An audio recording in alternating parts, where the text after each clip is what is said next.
Number 4, Karikemo. Kurika no. One of my personal favorite animes of all time. Or, if you don't know what I'm talking about, His and Her Circumstances. This series is just interesting. And there's no magic, there's no giant robots, there's no wandering doctors or anything. It's a drama. And it's a really good drama. Now, essentially the series follows the life of a young woman who is the top of her class in high school or in middle school, and she's entering high school and she's ready to have the world embrace her for all of her greatness. And when she finds out that her entrance exam wasn't the number one score, it was number two, which was topped by a boy. She becomes very irate and angry and decides she's going to make this guy's life a living hell. And she does everything she possibly can while still trying to be nice and show this fake personality. However, she's discovered to have a normal life of having two sisters, a quirky parents, a weird ass dog, and herself not being so perfect by this guy. So, what does he do? He uses this to his advantage and makes her do a whole bunch of shit she doesn't want to do. Not that kind of shit. I meant like, running off copies for him and doing his homework and things like that. And just kind of making her life a general hell. Well, it turns out the only real reason he did this was because he really wanted to be close to her and spend a lot of time with her, because he generally just liked being around her.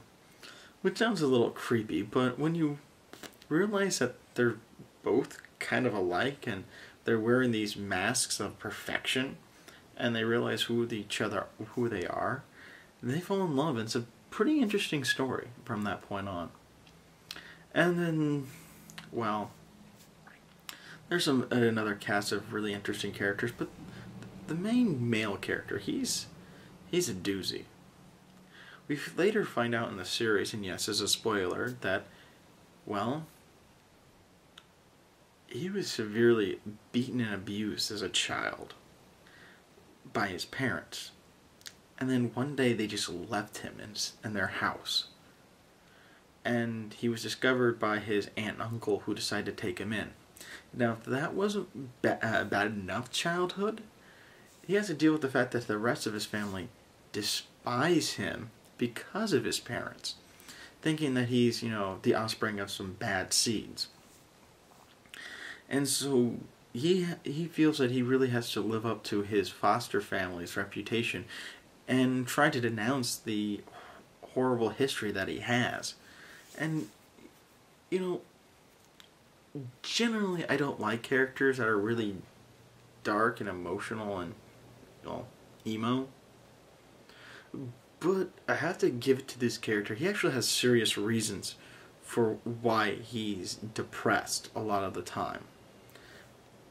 It's legitimate, and that's what I like about this series. Nothing is just drama for drama's sake. It's well thought out, and it actually works. So if you're looking for an anime that doesn't have, gigantic boobs and like in your face all the time, giant robots and magic and, fantasy out the ass, you might like this series. It's fairly low key and it's just generally fun. And the art style is phenomenal. They do some great stuff with the art. If you love art, you'll love this series. Number 3, Guyver. Guyver. Holy shit, Guyver. I love this series. Now, essentially, this series is about a young boy and his friend. They find this weird device, and it latches onto our main character, and it gives him superpowers.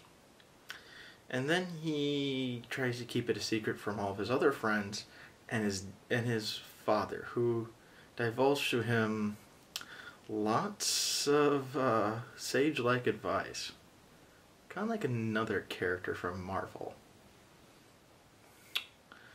And because of things that happen and decisions that this our main character makes, his father dies.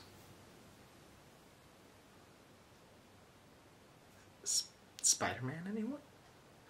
Not not only that, there's also another character who both parents are killed by this evil corporation, and then he becomes a rich billionaire with a butler to assist him. She creates a secret organization to try to take out this company, and then gains the suit and leaves this double life as a superhero and billionaire. Batman?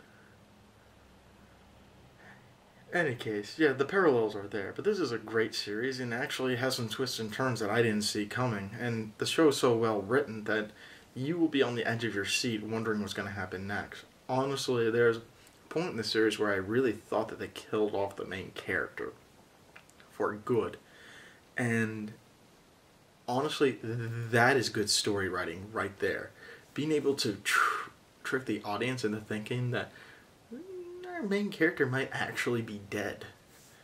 That's pretty awesome.